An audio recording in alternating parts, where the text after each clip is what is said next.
Hello students. So today we are going to learn the third part in animal tissue, that is muscular tissue and nervous tissue. In the previous two parts we learned about epithelial and connective tissue. As you can see in the first slide, the animation image, as always, keep related to the topic. So here you can see towards the left the movement of muscles, the person doing exercise. Also you can see the muscles in various part of the body which is highlighted with the coloration, where you can see whether the shoulder, whether it's the arms, that is the biceps, or you can see the thigh muscle or the lower calf muscles, and also the abdominal muscles, that is you can see the 8-pack abs, right? Okay, towards the right side you can see the nervous tissue, that is mainly our cranium or the brain, where it is shining, that is whenever we get any sensory impulses, whether it's touch, sight, smell, or vision, auditory, whichever may be, so it immediately passes the impulses to the brain and brain immediately responds and we act accordingly, right? Okay, now the second slide, as it is a chart which I always mention, it's an important slide where you can learn the entire chapter, also revise it in one simple page. So a quick recap of what we have learned earlier: types of tissue, four types: epithelial, connective, muscular and nervous. Epithelial, as we have learned, two types: simple and compound. In simple, you have got squamous epithelial tissue, cuboidal, columnar, ciliated, glandular, sensory and germinal. Now these are the epithelial tissue which helps to conduct the impulses towards the brain. And further, compound, that is stratified and transitional. Now in the simple type, one of the important, the sensory, as I just mentioned in the previous slide, five senses are there: either the vision, the smell, the taste from the tongue, the skin by the touch or feeling, and the auditory, that is by listening. So these five senses help us to conduct the impulses to the brain, and again we react according to what were impulses is generated and we act accordingly, right? Now second type, connective tissue. Again there are four types in that: connective tissue proper, dense connective tissue, supporting and fluid. In case of connective tissue proper, you got areolar, where you got fibers and cells. Fibers, two types are there: white fibers and yellow fibers. Cells, fibroblasts, mast cells, or as I mentioned, mast cells, macrophages, adipocytes.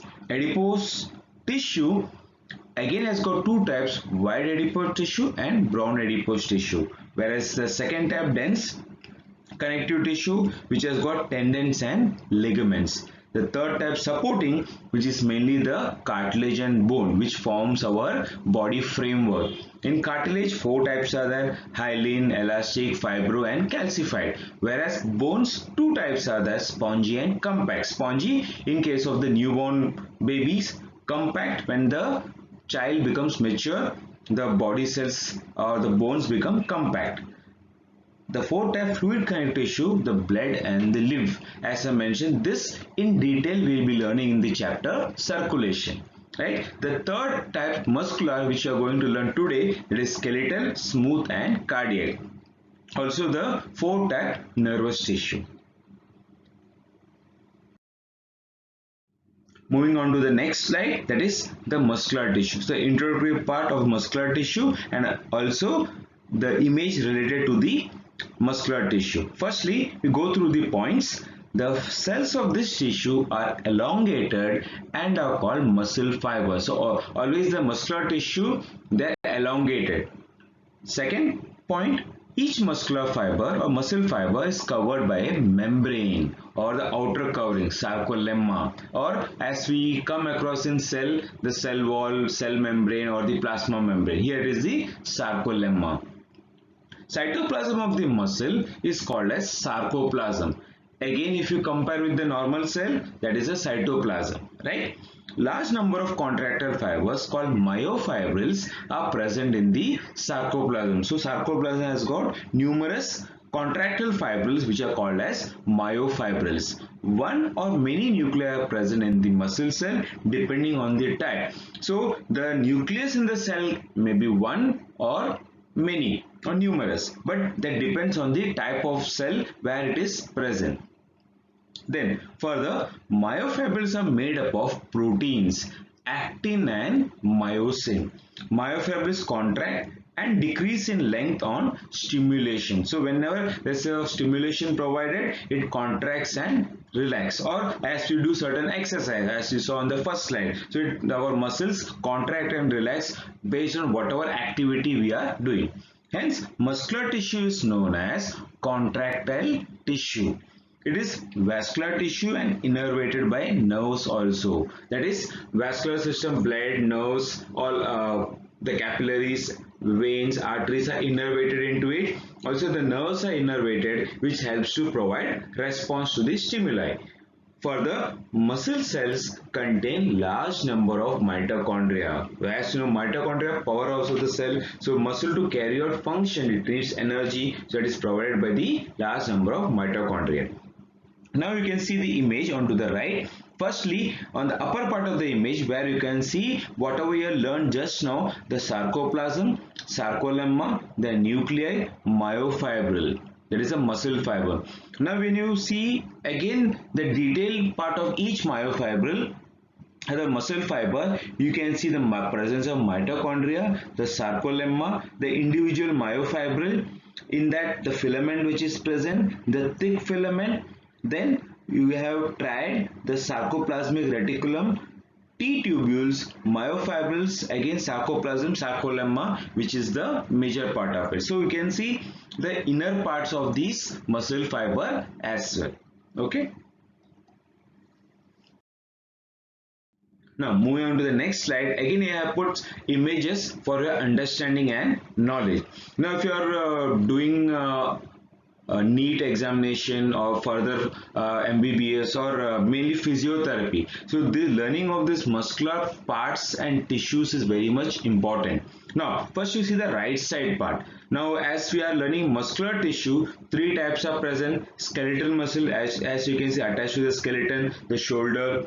Then cardiac muscle present in the chest region, that is in the heart. Then smooth muscle, mainly the abdominal wall or abdominal muscles, right? Now come to the left image, muscle, the anterior view. Just now again in the first slide you saw all these highlighted animation image where you saw this muscles, right, how it is functioning or getting contracted and relaxed, right? Here we can see individual names, so quick glance into the different names of it just for your knowledge. As I mentioned, sternocleidomastoid, trapezius deltoid, which is in the neck region, the earlier one slightly upper part of the neck, greater pectoral, biceps brachii in the biceps region, brachioradial, long palmar, short palmar, flexor digitorum, superficialis muscle, gluteus medius muscle, sartorius, straight muscle of thigh, medial great, long peroneal,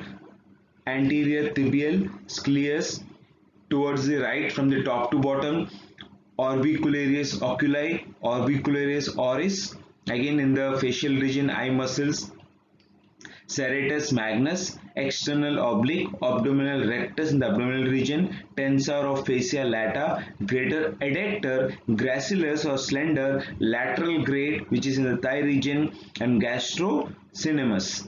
So these are some of the muscles. As I mentioned, if you are going to learn physiotherapy, the names of these, where it is present, is very much important. So here, just for your general information.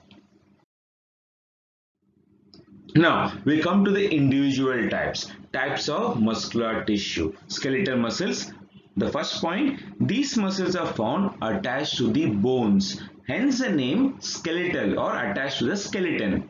Second point, skeletal muscles consist of large number of fasciculi which are wrapped by connective tissue sheath called as epimysium or fascia. Now in the previous slide, just as you saw the part of the muscle myofibrils where you saw this fasciculi, so you can understand where exactly it comes. Next, individual fasciculus is covered by perimysium. So the sheath is called as epimysium and individual fasciculus they are called as perimysium.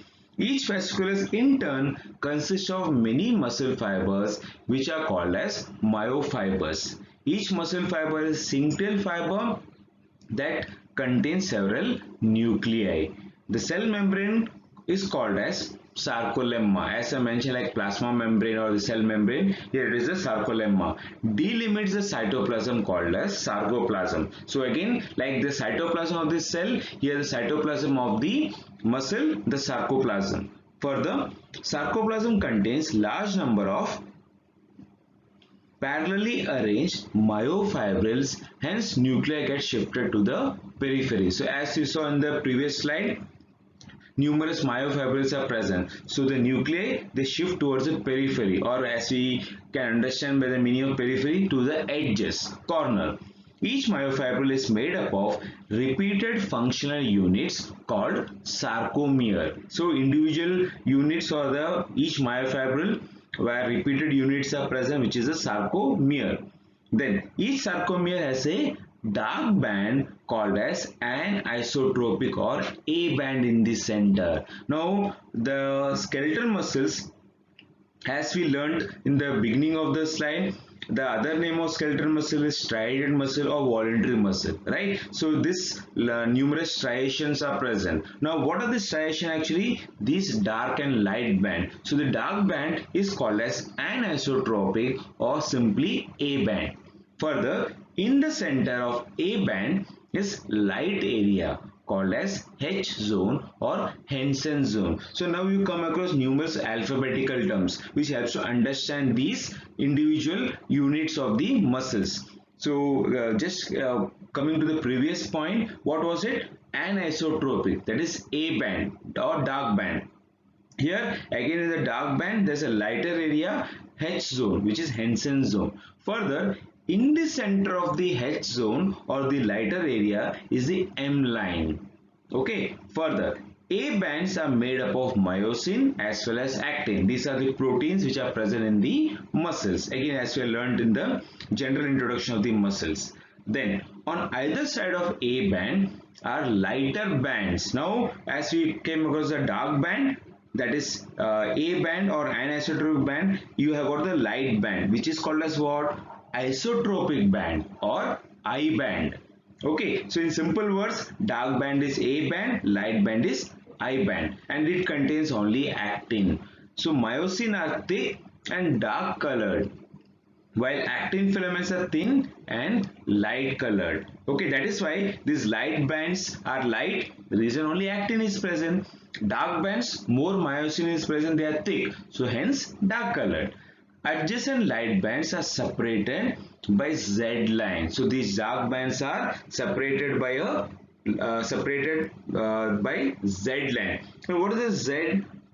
See, you can see a complicated spelling coming over your word. It is Zwischenspeg line, or repeat Zwischenspeg line. So the way you pronounce it. Further, dark and light bands on neighboring myofibrils correspond with each other, hence muscles get striated appearance. So as I mentioned, alternate light and dark band which comes across gives a striated appearance. Hence, they are also called as striated muscles. Further, the skeletal muscles show quick and strong voluntary contractions. That is, as we run, jump, dance, move around here and there. So it is quickly or spontaneous movement, and it is strong voluntary contraction. What is mean by voluntary? The third name of it, skeletal, striated or voluntary, means this it is under our control. So they bring about all the voluntary movements of the body. Moving further, here again I put the images for your better understanding. Towards the left side you can see myofibril, sarcoplasmic membrane, or how the muscle cells are present, and if you individual muscle, the muscle fibers as you saw in the beginning or the previous slides where you can see the muscle fiber. So here got a good, very good animation, and lower part again you can see the biceps. When you lift a bag or any object, the biceps you can observe. Also while cycling, running, dancing, you can see the movement of your thigh muscles and the calf muscles, right? Now come to the right side. Now here you can see the striator muscle in general, how it appears with a dark and light band. Also you got nucleus in it, striations we can see, the sarcolemma. Now if you see the in high power, you can see the individual muscle fiber. Again you already saw one particular previous slide where you can see the myofibril and the muscle fiber. Here I got another image where you can see the different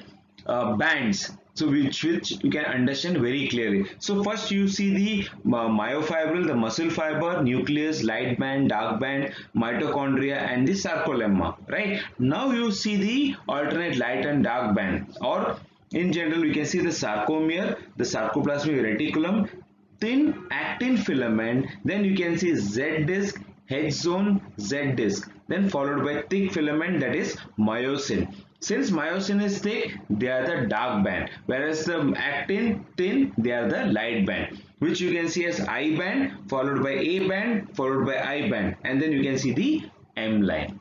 Clear?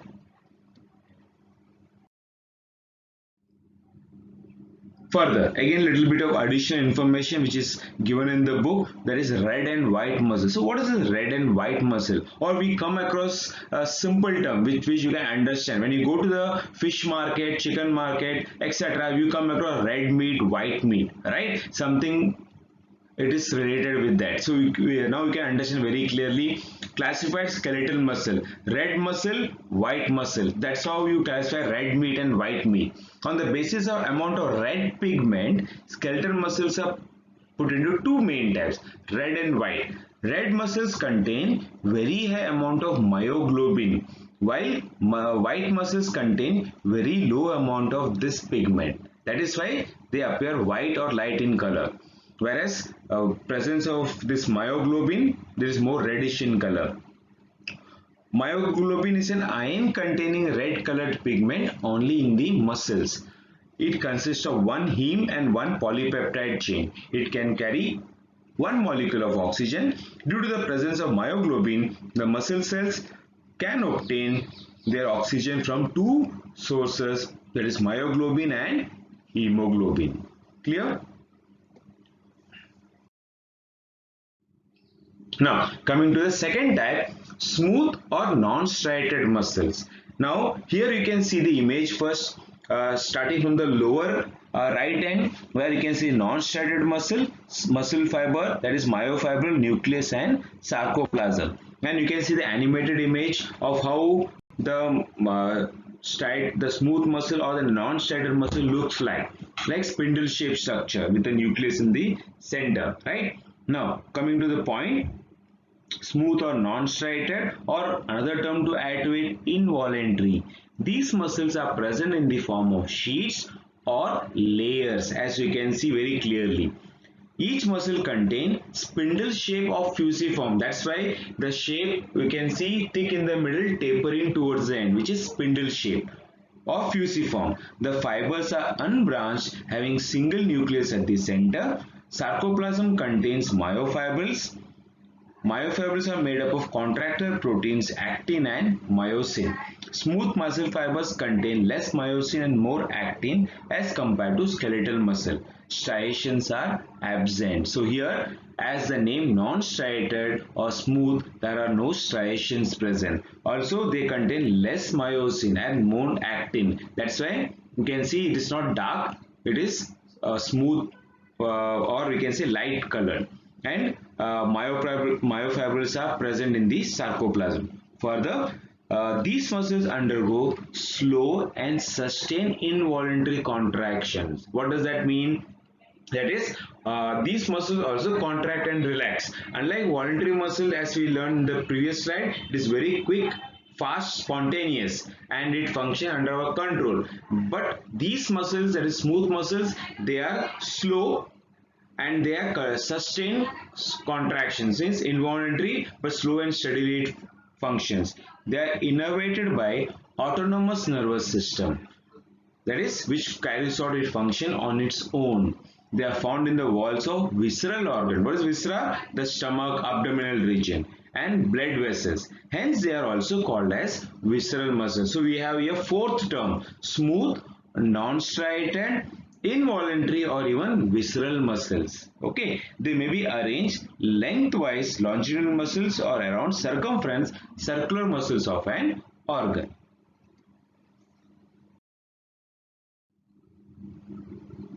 Moving further, third type, cardiac muscle. Now this is quite more easier in comparison to understand cardiac muscles in the heart region. So first the points over here, muscles of the tissue show characteristic of both striated and non-striated. So this has got both the characteristics.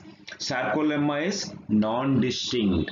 Hence, uninucleate muscle fibers appear to be multinucleate. Because of the sarcolemma is not clear or not distinct, that's why here the uninucleate muscle fiber looks like a multinucleate. Means there are more nucleus present in the single muscle layer.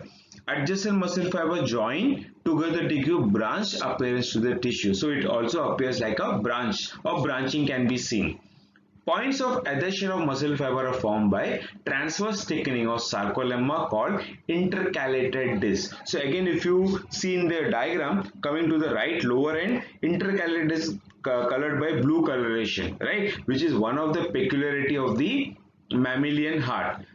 Cross striations, nuclei, myocytes are also present.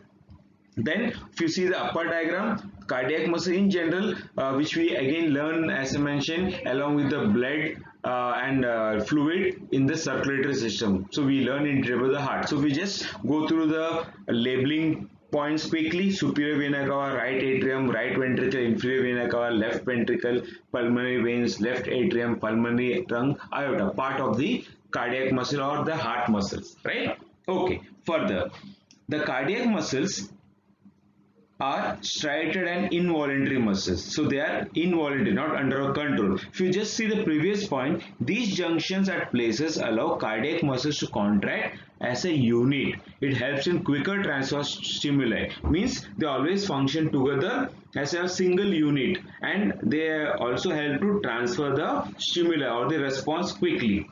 Now, some mammalian cardiac muscles are modified and capable of generating impulses on their own. So in certain mammalian, the cardiac muscles are modified to carry out impulses on its own. So hence mammalian heart is called as myogenic heart. What is the meaning of myogenic? The term myogenic means the impulses which is carried out by the cardiac muscles. Clear? Now, further, in some animals, cardiac muscle need neural stimulus to initiate the contraction. What does that mean? The stimulus takes with the help of nerve cells. Then what it is called as? The heart is called as neurogenic heart. So in simple words, if the impulses are carried out with the help of nerves, it is neurogenic. If it is by the muscles, like in case of mammals, it is myogenic. Cardiac muscle form myocardium of the heart wall. Moving further to the later part of the topic, that is nervous tissue, the fourth type of the tissues. Okay, first point, nervous tissue is composed of nerve cell or neurons and neuroglia. So what it is made up of? Two things. One is neuron, that is a nerve cell. Second is a neuroglia. Neuron is the structure and function unit of nervous system. So it is the main unit in a nervous system. Neuroglial cells are non-nervous supporting cells that fill in the interneural spaces. So the neuroglial cells, they are not nervous or supporting, non-nervous supporting cells, but they are non-nervous as the term is used over here. The neuroglial cells are capable of regeneration and division, but neurons are not capable of regeneration because of lack of centriole. So what does that mean? The centriole which is present in neuroglial cells helps in regeneration, which is absent in case of neurons. Further, intercellular matrix is absent in the neural tissue.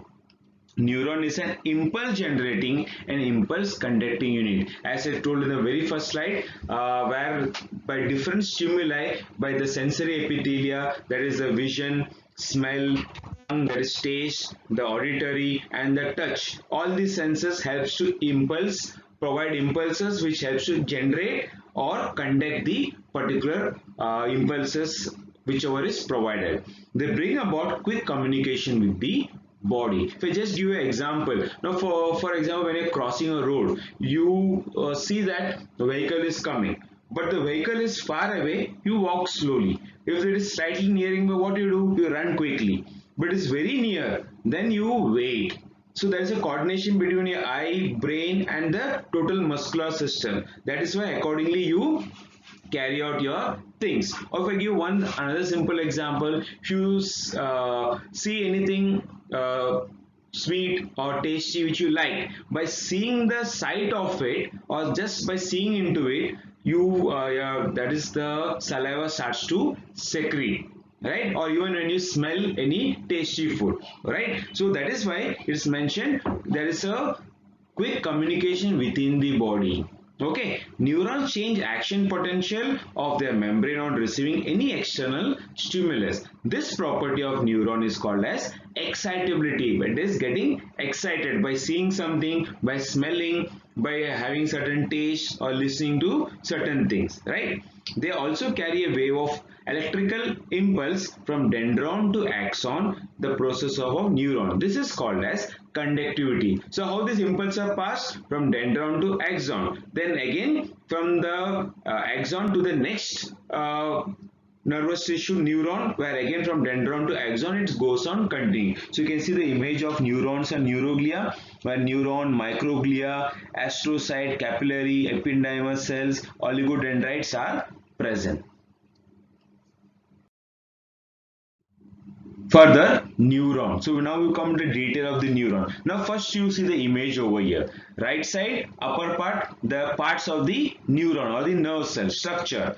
Dendrites, the hair-like extension, dendron, individual one, Nissel's granule present in the cyton body part, soma, the body, nucleus present in the center, Schwann cell, axon, myelin sheath, nodes of granule, axon terminals and synaptic knob towards the end part. Similarly, I put a animated image also, dendrites, cell body, soma, axon, direction of the impulse, how it is direct or move about, myelinated sheath, nodes of granule, axon terminal, later part of the axon.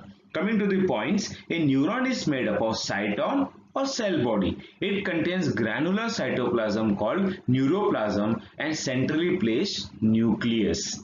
So nucleus is in the center and the cytoplasm is called what? Neuroplasm. In case of muscles, sarcoplasm.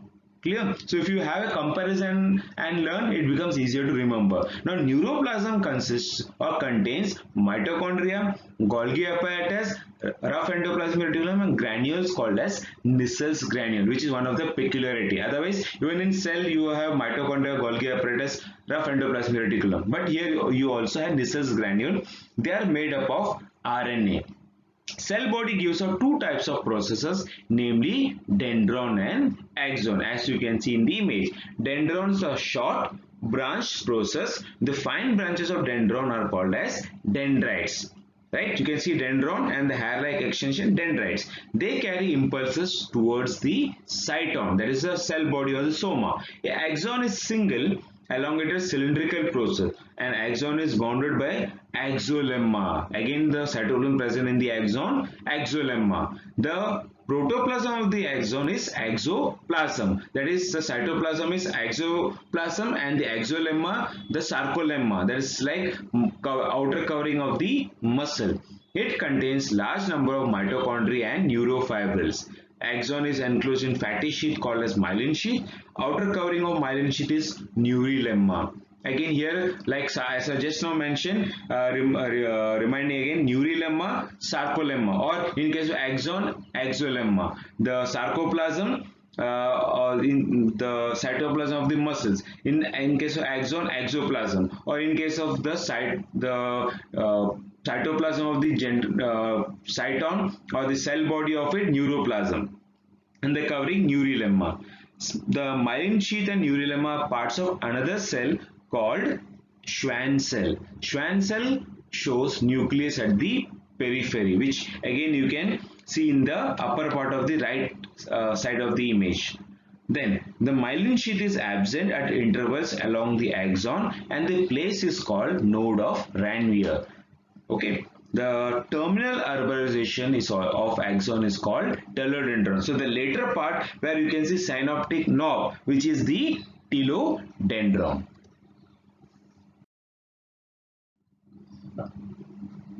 Now further, based on their functions, neurons are classified into three types. Which are the three types? Efferent, efferent and interneuron.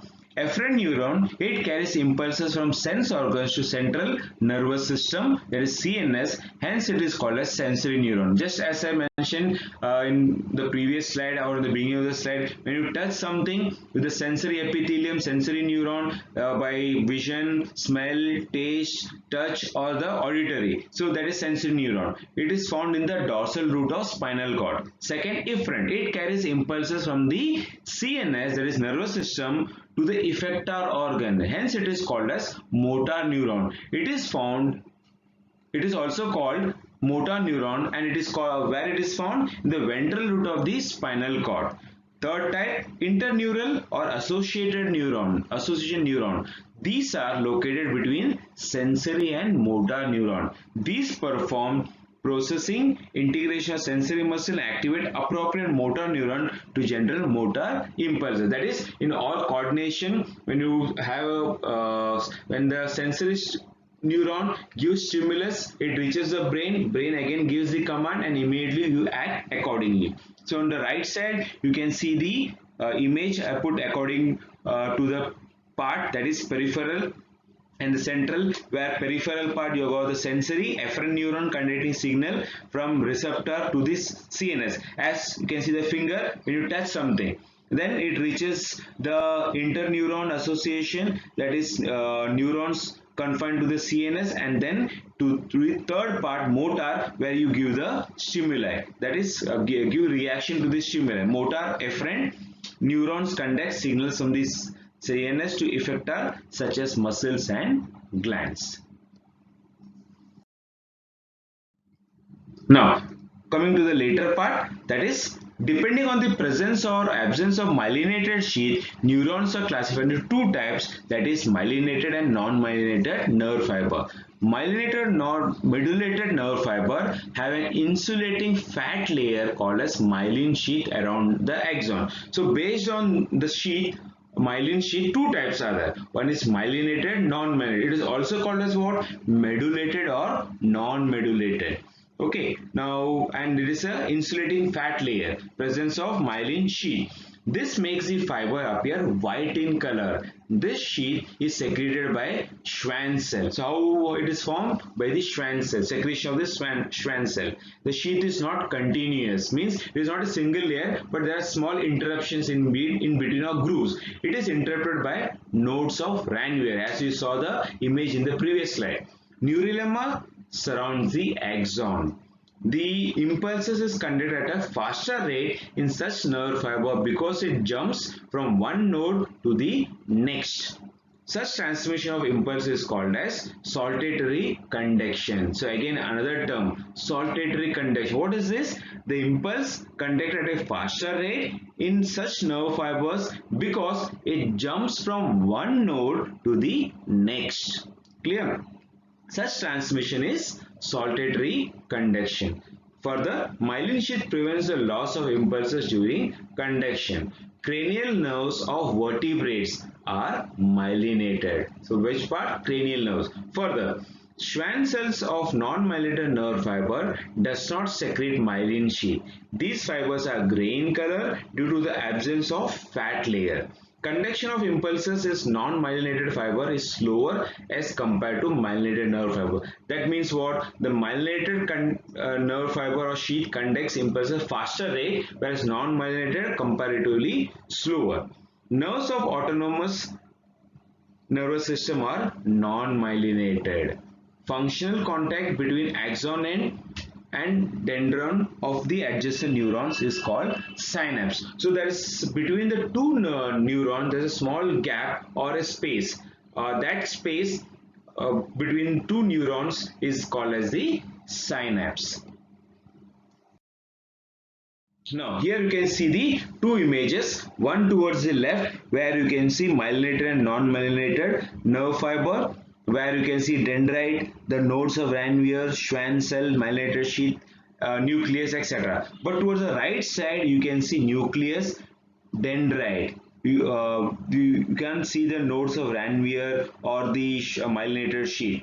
Same way on to the right, just a small animation image. How myelinated sheath transmit impulses, whereas how non-myelinated sheath transfers the impulses. So the myelinated sheath, the impulses are not lost, but in case of non-myelinated, the possibility that impulses may be lost or it is slower in comparison to myelinated sheath. Then lastly, the again based on the number of processes given out from the cyton, neurons are classified into three types. Which are the three types? Unipolar, bipolar and multipolar. So first see the image over here. Multipolar neuron with numerous hair-like dendrites present on the cell body, right? And again, as already seen the image, cell body, dendrites, the trigger zone, axon, myelin sheath, axon terminal. Whereas bipolar, you can see cell body, dendrite, the trigger zone, the axon, myelin sheath and the axon terminal. And unipolar, you can see the cell body, axon, trigger zone, dendrites and the axon terminals. You can see the difference with the image itself. So first one, unipolar or monopolar neuron, it has a single process originating from the cyton, means single process, as you can see the unipolar image. Both axon and dendron arise from the cyton at one point. They conduct impulses to the central nervous system. Example, neurons of the dorsal root ganglion of the spinal nerve. Second type, bipolar. It has two processes, hence bi. The term bi means two. A single dendron and an axon are given off from the opposite poles of cyton. They bring about transmission of special senses like sight, smell, taste, hearing, etc. Neurons of retina of the eye, olfactory epithelium. Third, multipolar. Cyton is star-shaped and gives out more than two processes. There is only one axon and remaining are dendrons. Axon initiates from a funnel-shaped area called as axon hillock. Again, see another term, axon hillock. What is that? A funnel-shaped area present in the axon, or axon initiates this funnel-shaped region. Clear? Now here I have put the assignment questions based on what we have learned in today's part of the lecture and the video part. Clear all of you? Thank you all of you.